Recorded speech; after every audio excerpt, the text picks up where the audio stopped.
इतनी शदीद गर्मी है, तो इसमें हम समझते हैं कि अगर आपने गोश्त खाना भी है तो उसमें सब्ज़ी मिक्स कर लें।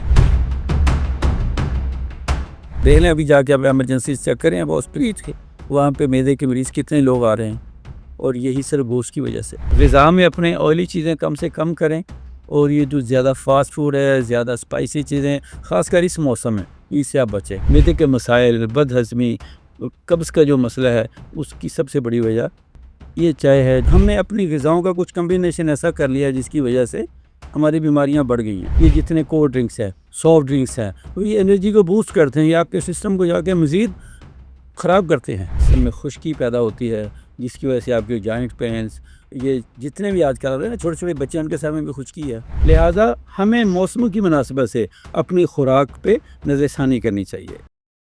अस्सलाम वालेकुम नाजरीन, it's me Atika Shaikh and welcome to brand new episode of our podcast.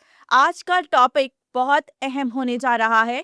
आज हम जिन बातों पर गुफ्तगू करने जा रहे हैं वो आप सब उन बातों से रिलेट कर सकते हैं। सबसे पहले तो हम बात करेंगे कि घरों में अक्सर ख़वातीन, बच्चे और जो हमारे नौजवान हैं अपने तरीके से ज़िंदगी गुजारते हैं, अपने तरीके से खाने खाते हैं और स्किन पर भी अपने तरीके से चीज़ें लगाते हैं। और आज जितनी गर्मी है, आजकल जितना गर्म मौसम चल रहा है, क्योंकि वेदर हमारा इस तरह है कि गर्मी की जो शिद्दत है वो बहुत ज़्यादा है। उस लिहाज से हमें कौन-सी खुराक खानी चाहिए, हमें स्किन पर कौन-सी चीज़ें लगानी चाहिए, हमें धूप से किस तरह से बचना चाहिए। और ईद उल अज़हा गुज़री है, सबने कुर्बानी की है और कुर्बानी का गोश्त हम कितनी देर तक महफूज़ रख सकते हैं और उसको किस तरह से हम खा सकते हैं। ये जो अहम बातें हैं, इन पर हम बात करेंगे। और हमने स्टूडियो में जिन्हें आज इनवाइट किया है, जो आज के हमारे गेस्ट हैं, वो बेहतरीन तिबी रिसर्च स्कॉलर हैं, हकीम नियाज़ अहमद दयाल साहब। अस्सलाम वालेकुम, कैसे मिजाज हैं सर आपके? जी, अल्लाह का शुक्र। आप सुनाइए, जी खैरियत? हकीम साहब, आजकल जो शदीद गर्मी चल रही है और उसके बाइस लोग बेहोश हो रहे हैं और उनको बहुत सारी मुश्किलात का सामना करना पड़ रहा है। उनको समझ नहीं आ रही कि वो कौन सी चीज़ें खाएं और कौन सी चीज़ें ना खाएं। अपनी डाइट में कौन सी चीज़ें रखनी चाहिए आजकल के मौसम के लिहाज से? देखिए जी, ये हमारी खाई जाने वाली खुराक ही तय करती है कि हमने तंदुरुस्त रहना है या हमने बीमार होना है। हम बीमारियों के ख़िलाफ़ हमारे जिस्म का जो सबसे बड़ा हथियार है, या हमारे जिस्म का जो सबसे बड़ा गार्ड है, वो हमारी ग़िज़ा है। हमारी ग़िज़ा के अंदर वो तमाम एलिमेंट्स होते हैं जो हमारी सेहत की हिफाज़त करते हैं। लेकिन मसला है लज़्ज़त का। हमारे यहाँ ये जो जदीद दौर में जदीद साइंस और ये जो मॉडर्निज़्म है, इसमें आके बहुत सी ऐसी खुराकें ऐसी आ गई हैं, कुछ ग़िज़ाएँ ऐसी आ गई हैं, कुछ अपने हमने अपनी ग़िज़ाओं का कुछ कॉम्बिनेशन ऐसा कर लिया है जिसकी वजह से हमारी बीमारियाँ बढ़ गई हैं। हाँ। अब देखें, बाहर इतनी शदीद धूप है, गर्मी है, और अगर इस मौसम में हम ज़्यादा गोश्त खाएँगे, ज़्यादा ऑयली चीज़ें खाएँगे, ज़्यादा स्पाइसी चीज़ें खाएँगे, तो लो माला बाहर भी हिद्दत है, आपके मिज़ाज के अंदर भी हिद्दत है। तो उसका आग में आग मिलेगी तो क्या होगा? बर्बादी होगी। लिहाज़ा हमें मौसम की मुनासिबत से अपनी खुराक पे नज़रसानी करनी चाहिए। हमें अपने लिबास पे नज़रसानी करनी चाहिए। हम जब बाहर निकलते हैं घर से, तो हमें सर ढाँप के, आँखों के ऊपर कोई चश्मा होना चाहिए ग्रीन कलर का, ब्लैक कलर का। हमारी जो गर्दन के मसल्स हैं, इनको ढका हुआ होना चाहिए। अगर आप बाहर जाना आपका ज़रूरी है, आप काम कर रहे हैं, तो आपके पास पानी ज़रूर होना चाहिए। आप वक्फ़े-वक्फ़े ना पानी पीते रहें। अगर आप किसी ऐसे वेन्यू पे जहाँ पे पसीने का ज़्यादा अखराज है या शिद्दत ज़्यादा है, तो आपके पास पानी का होना ज़रूरी है। हमारी एक रवायत रही है, कच्ची लस्सी है, शिकंजवी थी, इसी तरह ये जो दूध की लस्सी है, चाटी की लस्सी है, जौ के सत्तू हैं, आब जो है, अब वो रवायात हमने छोड़ दी हैं। आज हम आ गए हैं ये जितने कोल्ड ड्रिंक्स हैं, सॉफ्ट ड्रिंक्स हैं, जो रेडीमेड ड्रिंक्स हैं, अब इनके अंदर तो ऑलरेडी बूस्टिंग है। तो ये एनर्जी को बूस्ट करते हैं, ये आपके सिस्टम को जाके मज़ीद ख़राब करते हैं। तो नतीजतन क्या होता है, आज देख लें, हम कुछ भी खा रहे हैं तो बजाय सेहत के वो हमारी बीमारी का बायस बन रहा है। तो बेहतरीन हल तो यही है कि आप इस फार्मूले पे कि इलाज बेहतर है, एहतियात बेहतर है इलाज से। आप एहतियात करें, महफूज रहेंगे। आप अपने आप को महदूद रखें, आप महफूज रहेंगे। जैसे आपने कहा कि पानी की बोतल अपने साथ रखें और पानी ज़्यादा से ज़्यादा पिएँ। हमारी आवाम इतनी अवेयरनेस है हमारी आवाम को कि वो पानी बहुत पीती है, पानी अपने पास रखती है, लेकिन इसके अलावा वो डाइट में कौन-सी चीज़ें होनी चाहिए जो उनको खानी चाहिए? इस मौसम में आप कोशिश करें कि आप जितने भी हाई प्रोटीन चीज़ें हैं, या स्पाइसी चीज़ें हैं, तेज़ मसाले वाले, ख़ासकर ये जो फास्ट फूड है, इसमें आपको पता है कि ऑल रिच सारी चीज़ें होती हैं। उसमें बीफ हो या चिकन हो, जो भी हो, उसमें इंतहाई चिकनाई होती है। तो आपके स्टमक को ज़्यादा मेहनत करनी पड़ेगी। और इस मौसम में ख़ासकर जैसे आपने बताया कि यूनिवर्सिटी या कॉलेज की बच्चियाँ हमारी ये सुबह नाश्ते नहीं करती। इन पे ज़्यादा हमारे पास केसेस आते हैं, वो डाइटम की शौकीन होती हैं। तो इस मौसम में वो खाली मैदे रहने से ना मैदे में तेज़ाबियत बढ़ती है, गैसें बढ़ती हैं, जिस वजह से वो जब ज़्यादा भूख लगती है और मैदे में कुछ जाता नहीं है, तो वो उसके ख़मीर जो है, उससे बुखारा दिमाग को चढ़ते हैं, जिससे आदमी उसका सर चकराता है, आदमी बेहोश हो जाता है। इस तरह की जो घबराहट या चकराना है, इसके गर्मी से ताल्लुक नहीं है, ये आपकी डाइट डेफिशिएंसी है। आप सुबह घर से निकलें, आप लस्सी इस्तेमाल करें, चाटी की लस्सी, दही का इस्तेमाल करें। इसी तरह हमारे और बहुत से आप हल्का-फुल्का सालन रोटी इस्तेमाल करें। आपके पास आब जौ है, आप जौ का दलिया भी सुबह नाश्ते में इस्तेमाल कर सकते हैं। यानी वो तमाम चीज़ें जो हल्की-फुल्की हैं, जिनमें ज़्यादा तवानाई नहीं है, जिनमें ज़्यादा एनर्जी, इस तरह की एनर्जी जो आपके जिस्म को जाके ख़राब करे। और स्पेशली जो बच्चियाँ हैं, आजकल की हमारी लड़कियाँ, चाहे वो मर्द हों, चाहे वो लड़के हों, चाहे वो छोटे बच्चे हों, आजकल नाश्ते का जो ट्रेंड है वो ख़त्म हो चुका है, वो नाश्ता नहीं करते हैं। देखिए जी, चाय जो है ये ग़िज़ा नहीं है, हुँ। ये दवा थी। ये तो कुछ कारोबारी ज़हन लोगों ने देखा कि इसके अंदर एक फ़ौरी असर, एक ऐसी अज्जा हैं जो आपको फ़ायदा देते हैं, बंदे को बूस्ट करते हैं। आप थके हुए हैं, 2 घूँट लें, आप फ्रेश हो जाते हैं। तो सबसे पहली बात तो ये है कि आपको खाली पेट क्या, इसको तो वैसे भी पीना नहीं चाहिए। इसमें इस तरह के अज्जा होते हैं जो आपके जिस्म को बूस्ट करते हैं। अच्छा। अच्छा, अब होता क्या है कि ये, और दूसरे नंबर पे इसकी मेन वजह ये एडिक्शन है इसमें। हमारी जितनी भी ग़िज़ाएँ हैं ना, उनमें एडिक्शन नहीं होती।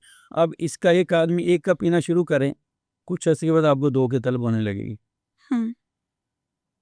अगर आप पीना भी चाहते हैं, जिस तरह आप लोग हैं, हम लोग हैं, सारा दिन काम करते हैं।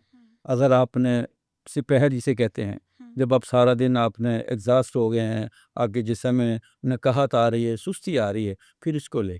भाई सुबह-सुबह तो आपने चाको-चौबंद उठना है, आपने तुस्त उठना है, वो तो आप ज़हर इस्तेमाल कर रहे हैं, वो गलत है। नाश्ते से पहले बेड टी का कांसेप्ट ही किसी ने गलत दिया है।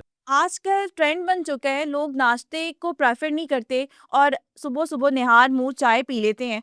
चाय पीना कितना नुकसानदेह है, खाली पेट, वो भी सुबह के टाइम नाश्ता नहीं किया और चाय को प्रेफ़र करते हैं, वो भी बेड टी जिसको बोलते हैं। कितनी नुकसानदेह है चाय? चाय का जो सबसे पहला नुकसान ये है, ये पानी को जिस्म का जो पानी है, इसको जिस्म का हिस्सा नहीं बनने देती। हम जो भी पानी पीते हैं, वो जिस्म से पेशाब के रास्ते खारिज हो जाता है। और हमारे जिस्म के अंदर जब पानी की कमी आती है, तो खून गाढ़ा होता है, कोलेस्ट्रॉल का मसला बनता है, यूरिक एसिड का मसला बनता है, जिस्म में खुश्की पैदा होती है, जिसकी वजह से आपके जॉइंट पेन्स, ये जितने भी आजकल हो रहे हैं ना, छोटे-छोटे बच्चे, उनके सर में भी खुश्की है, बाल झड़ रहे हैं, ये डैंड्रफ है। ये असल में इस तरह की ग़िज़ाएँ हैं जिनकी वजह से हमारे जिस्म के अंदर खुश्की का इज़ाफ़ा होता है। दूसरे नंबर पे ये चाय जो है, इसके पीने से अगर आप इसका ज़्यादा इस्तेमाल करेंगे, आप इसके एडिक्ट हो जाएँगे। लामहला ज़्यादा एडिक्शन जो है, उससे आपकी रात की नींद डिस्टर्ब होगी। अब बहुत सारे लोग आते हैं हमारे पास, जो कहते हैं जी मैं रात को चाय ना पीऊँ, मुझे नींद नहीं आती। आपको नहीं लगता कि ये एक मिथ है कि आपके दिमाग में ये चीज़ डल गई है कि आप चाय पिएँगे तो आप एक्टिव हो जाएँगे? असल में इसमें निकोटीन है ना जी, तो निकोटीन हमारे जिस्म की ज़रूरत है। ये हमारे जिस्म के अंदर प्रोड्यूस होती है। हुँ। ये हमारे दिमाग को, हमारे असाब को ये तक़वियत देती है, ये ज़रूरत है। लेकिन जब हम इसको इज़ाफ़ी तौर पे लेते हैं, लामहला excess of everything is bad, फिर इसका लेना नुकसानदेह है। दिन में जो काम करने वाले लोग हैं, ख़ासकर असाबी काम करते हैं, दिमागी काम करते हैं, अगर वो 1-2 कप लेते हैं, तो उसमें कोई कबात नहीं है, क्योंकि हमारा जो माहौल है, हम अंडर स्ट्रेस रह के काम करते हैं, आप पे दबाव है, इस तरह के बहुत से परेशानियाँ हैं, तो उसमें ये होता है कि आप थोड़े से अपने आप को रिलैक्स फ़ील करते हैं। लेकिन ज़्यादा चाय पीना, 5-5 कप पीना, और उसके अलावा जिस तरह आपने कहा बेड टी है, फिर खाली पेट चाय पीना, कुछ खाए पिए बगैर, तो ये आपके जिस्म को ज़्यादा जाके जिससे पड़ रही है। इससे आपके मैदे के अंदर खुश्की पैदा होती है, मैदे के मसाइल, बदहज़मी, कब्ज़ का जो मसला है, उसकी सबसे बड़ी वजह ये चाय है, जिससे आपके जिस्म के अंदर पानी जिस्म का हिस्सा नहीं बनता और जिस्म में खुश्की बढ़नी शुरू होती है, और उसके नतीजे में फिर मुख्तलिफ मसाइल जो सामने आते हैं। भाई अब सबको केयरफुल हो जाना चाहिए, जो लोग स्पेशली चाय पीते हैं और समझते हैं कि चाय पीने से उनकी थकावट दूर हो जाती है, उनके सर में दर्द नहीं रहता। और जो लोग नहीं पीते, वो समझते हैं कि आज हमने चाय नहीं पी है तो आज हम एक्टिव नहीं होंगे, हमसे काम नहीं होगा। तो ये जस्ट मिथ्स हैं जो कि आपके दिमाग में बसी हुई है, माइंडसेट बन चुका है आपका, ऐसा कुछ भी नहीं है। और चाय के जितने नुकसान बताए हैं हकीम साहब ने, वो आप सबने सुन ही लिए होंगे। अब हम बात करते हैं, धूप बहुत ज़्यादा है और धूप से कितने नुकसान होते हैं ये तो हम सबको पता है। लेकिन अक्सर हमारे यहाँ पर देखा जाता है कि धूप से जब धूप में लोग निकलते हैं तो उनकी बॉडी पे वाइट कलर के जो हैं स्कार से नज़र आते हैं, बहुत अजीब-अजीब से निशान होते हैं। वो क्या किस वजूहात से होते हैं? वो स्किन की कोई प्रॉब्लम है या वैसे धूप की वजह से ही होते हैं? उसकी क्या वजूहात है? अच्छा, असल में वो जो सूरज की शुआएँ हैं, हुँ, उनकी वजह से हो जाता है। हुँ, लेकिन इसका ज़्यादा अमल दखल जो होता है, ये जो धूप से होने वाला गर्म पानी जो होता है, हुँ, ये पानी की टंकियाँ हैं। हुँ। अगर आप धूप से गर्म होने वाले पानी से अगर हाथ मुँह धोएँगे, तो उससे आपके जिस्म पे वो डब-खडबे से निशान पड़ने शुरू हो जाते हैं। अच्छा। इसलिए ये जो इस मौसम में जो टंकियों वाला गर्म पानी है, हुँ, उसको आप डायरेक्ट उनके इस्तेमाल से एहतियात करनी चाहिए। उससे अगर चेहरा धोएँगे, आप हाथ धोएँगे तो यहाँ पे निशान पड़ जाएँगे। अच्छा। तो इससे एक तो बचने का हल यही है कि आप ठंडा पानी इस्तेमाल करें, हुँ, धूप वाला गर्म पानी उससे बचें। हुँ, लेकिन अगर खुदा न ख़ास्ता ऐसा हो गया है, तो निहार मुँह दही का 1 पाव लें हुँ, और उसमें सिर्फ़ 1 चुटकी हुँ, नमक की, 1 चुटकी ज़्यादा नहीं, हुँ, उसको हल करके वो खाना शुरू कर दें। हुँ। ये मैक्सिमम 1 से डेढ़ हफ़्ते तक आपके निशानात साफ़ हो जाएँगे। ऐसा आपने एहतियात करनी है। अब ओके। हमने हमने आपको बता दिया है कि जो हो गया सो हो गया, हुँ, और ये इसके होने की वजह भी आपको बता दी है। जब घर से निकलें, आप ग्लिसरीन अर्क गुलाम में मिला के रखें हुँ, और उसमें चंद कतरे लेमन के भी। तो हुँ, अपने वो अज़ा जो आपके धूप जिनको, जैसे हाथ हैं, आपका हुँ। चेहरा है, गर्दन है, ताकि वो रोशनी की जो डायरेक्ट शुआएँ हैं, वो आपकी जिल्द को नुकसान ना पहुँचा सके, वो मुतासिर नहीं कर सकेंगी। वो एक किस्म का आपका नेचुरली सन ब्लॉकर है। आजकल जो सबसे बड़ा मसला ये है कि लड़कियां हो चाहे लड़की हो, अर्ली एज में उनकी जो स्किन पर छोटे-छोटे से निशान पड़ जाते हैं, जिनको झाइयाँ भी बोलते हैं आसान लफ्ज़ों में। उसकी क्या वजूहात है? वो क्यों होते हैं? केमिकल्स यूज़ करने से होते हैं या फैमिली हिस्ट्री की वजह से होते हैं? क्या किस चीज़ की वजह से वो होते हैं? देखिए, इसमें 2-3 वजूहात होती हैं। एक तो आयरन की कमी की वजह से भी हो जाता है। जिन बच्चियों के अंदर हीमोग्लोबिन की कमी होती है, एचबी लेवल कम होता है, कुछ वजह से भी हो जाता है। कुछ ख़वातीन की जिनकी ऑयली स्किन होती है, वो ज़्यादा जब फैटी लिवर होता है, जिस समय ज़्यादा चिकनाइयों की इज्तमा होना शुरू होता है, उसका इज़हार भी चेहरे से होता है। चूँकि चेहरा जो है, इसको हम बार-बार धोते हैं। हमारे जिस्म में सबसे सॉफ्ट स्किन जो है, वो चेहरे की है। हुँ, तो उससे ये चीज़ें नुमायाँ होनी शुरू हो जाती हैं। हुँ, ऐसी बच्चियाँ जिनके चेहरे पे इस तरह की छाइयाँ वगैरह पड़ गई हैं, उनका बेहतरीन इलाज ये है कि तेज़पात, हुँ, तो उसमें सतह-नासी और अजवाइन, ये 3 चीज़ें हैं। अब हम वज़न ले लें, इनको ग्राइंड करके रख लें। आधी छोटी चम्मच आधी, सुबह-शाम खाने के आधे घंटे बाद सादा पानी से लें। ये इंशाअल्लाह 2-3 हफ्तों में आहिस्ता-आहिस्ता आपका चेहरा साफ़ होना शुरू हो जाएगा। अगर आप महीने तक इस्तेमाल कर लेंगे, तो आपके चेहरे से हर किस्म के नामो-निशान, जिस तरह की चीज़ें, वो उनका ख़त्म हो जाएगा। इसके साथ लेकिन ग़िज़ा में अपने ऑयली चीज़ें कम से कम करें, और ये जो ज़्यादा फ़ास्ट फूड है, ज़्यादा स्पाइसी चीज़ें, ख़ासकर इस मौसम में, इससे आप बचें। और थोड़ी-सी वॉक और पानी का ज़्यादा इस्तेमाल करें। हुँ, पानी के साथ अगर आप चाटी की लस्सी, दही की लस्सी पतली करके, ये जो हमारे लाहौर में इस्तेमाल होती है ना, ये वाली नहीं कि आपने आधा दही और आधा दूध डाल के, ये नहीं। आपने दही, पाव दही में 1.5 किलो पानी डालें, उसको पतला करके ना हल्का सा नमक डाल के उसका इस्तेमाल करें। ये बेहतरीन किस्म की चीज़ है आपके जिस्म से जो मुख्तलिफ जहरीले माध्यम के अखराज के लिए भी, और आपके जिस्म की जो पानी की कमी उसको पूरा करने के लिए। इस तरह दूध की कच्ची लस्सी है, आप दूध में पानी मिला के इस्तेमाल करें। शिकंजबीन है, उसका इस्तेमाल करें। ये नेचुरल जितनी चीज़ें हैं, अल्हम्दुलिल्लाह इनके फ़वाइद ही फ़वाइद हैं। जब से हमने इन चीज़ों को छोड़ दिया है, आप देख लें हमारे माशरे में हर आए दिन बीमारियों में इज़ाफ़ा हो रहा है। और इस वक़्त मुबालगा रही होगी कि दुनिया के खुश नसीब आदमी है जो बगैर दवाई खाए ज़िंदा हो।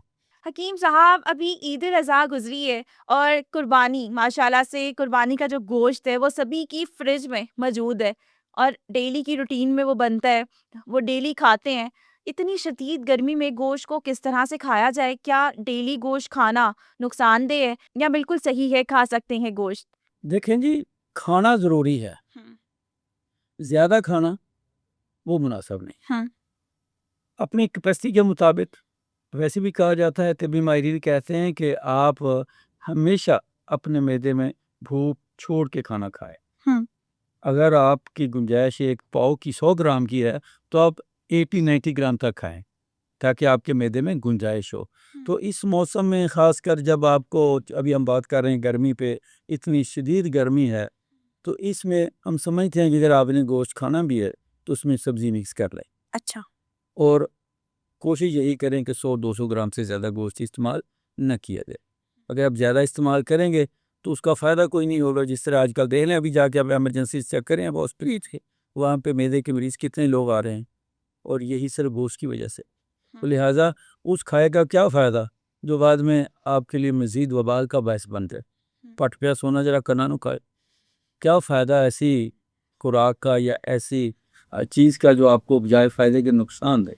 हकीम साहब, ये भी बताइएगा, जो कुर्बानी का गोश्त होता है कितनी देर तक हम उनसे सेफ रख सकते हैं? क्योंकि मोस्टली हमारे यहाँ बहुत सारे लोग हैं जो गोश्त को इतनी महीने तक सेफ रखते हैं, इतने महीने तक सेफ रखते हैं और फिर वो बार बार हर रोज खाते हैं। नेक्स्ट ईद तक वो गोश्त चलता है। तो ये कितना नुकसानदेह है, कितना टाइम पीरियड है, इतने टाइम पीरियड में आप गोश्त कुर्बानी का है जो वो ख़त्म कर लें, खा लें? बेहतर यही कि आप एहतियात के साथ और इतदाल के साथ वो ग़िज़ा जो आपके लिए फ़ायदेमंद साबित हो।